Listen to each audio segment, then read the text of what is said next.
क्या आपको पता है कि राजस्थान सरकार के विभिन्न पेंशन फंड्स के 177.22 करोड़ के डिपॉजिट का गबन किया गया था? क्या आपको पता है कि उसी कंपनी में बैंक्स के 1200 करोड़ का भी गबन हुआ? इस गबन के संदर्भ में आरबीआई का रिकॉर्ड पे कहना था कि Through misrepresentations in the published financial statements, the accused number one company was in a position to seek enhancement of loans from banks and raise funds through debentures and other unsecured instruments.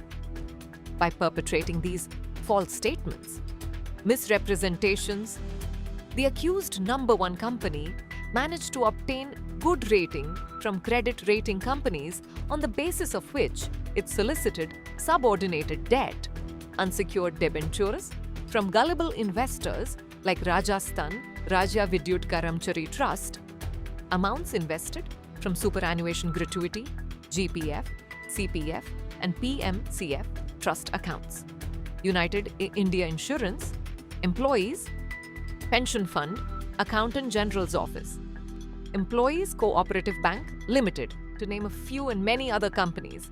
funds and individuals to the tune of 177 crore and 22 lakh rupees. Rupees 177 crore and 22 lakh rupees. 22 lakh only.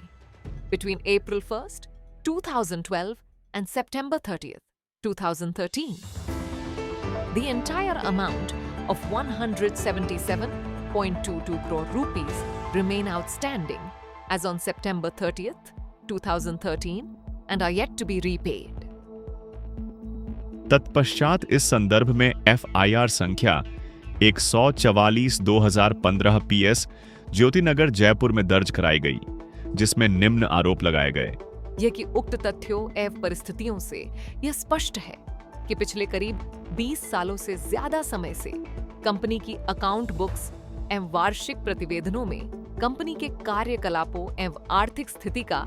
सही एवं शुद्ध चित्रण प्रतिबिंबित नहीं हो रहा था तथा कंपनी की अकाउंट बुक्स को निवेशकों, शेयर होल्डर्स, बैकर्स और जनसामान्य को कंपनी का समृद्धशाली चित्रण दर्शनी हेतु आपराधिक षड्यंत्र के अधीन असत्य रूप से कूटरचना द्वारा तैयार किया गया,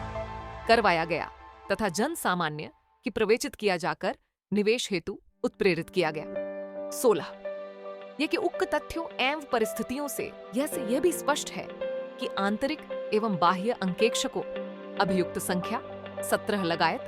21 द्वारा भी बेईमानी पूर्वक गंभीर व्यावसायिक दुराचार व आपराधिक कृत्य कारित करते हुए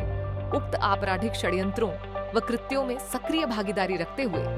एवं जानबूझकर कंपनी के असत्य अकाउंट्स को शुद्ध एवं सत्य होने का प्रमाणीकरण लगातार देते हुए इतने बड़े घोटाले एवं धोखाधड़ी में अपनी सक्रिय भूमिका दर्ज करवाई है, जो इस हेतु उनकी विधिक आपराधिक जवाबदेही अस्तित्व में होना प्रमाणित करती है। यही स्थिति संबंधित क्रेडिट रेटिंग एजेंसीज अभियुक्त संख्या 22 लगायत 28 द्वारा इस कंपनी को गलत तौर पर प्रदान की गई। उस्टेज क्रेडिट रेटिंग के संबंध में भी अस्तित्व में होकर संबंधित रेटिंग एजेंसीज की इस आपराधिक षड्यंत्र में पूर्ण रूप से सक्रिय भागीदारी पुष्ट करती है। कंपनी की अंकेक्षण समिति व उसके सदस्यों, चेयरमैन आदि द्वारा भी उक्त तथ्यों की अनदेखी करते हुए कंपनी के पदाधिकारियों व अन्य अभियुक्त गणों से मिलीभगत कर आंतरिक नियंत्रण प्रणाली को पूर्णतया निष्प्रभावी रखने व औपचारिकता निभाकर कंपनी में हो रहे जन सामान्य निवेशक आदि के रुपयों के वृहद घोटालों में सक्रिय सहयोग दिया जाना स्पष्ट है, जिससे उनका भी इस आपराधिक षड्यंत्र में आपराधिक दायित्व सुनिश्चित होता है। मामले में एविडेंस की कोई कमी नहीं होने के बावजूद कुछ कार्यवाही नहीं की गई और नामी गिरामी अभियुक्त गण को अभयदान देते हुए पुलिस ने निम्न अंतिम रिपोर्ट संख्या 29/21 पेश की। संपूर्ण तफ्तीश व पत्रावली पर उपलब्ध साक्ष्यों से मामला सिविल प्रकृति का पाया गया है, अतः पत्रावली FR अदम वकू सिविल नेचर में आदेशार्थ श्रीमान पुलिस उपायुक्त जयपुर दक्षिण को प्रेषित की गई है। इस मामले से हमें सीख मिलती है, एक की 2000 करोड़ का घोटाला करो बैंक और सरकार के पैसे का गबन करो। 2 की पुलिस सबूत नहीं देखेगी बल्कि खुली धोखाधड़ी के मामले को सिविल बताएगी। 3 की भारतवर्ष में आम आदमी जिनके पेंशन फंड्स का पैसा कुछ बड़े लोग गबन कर जाते हैं,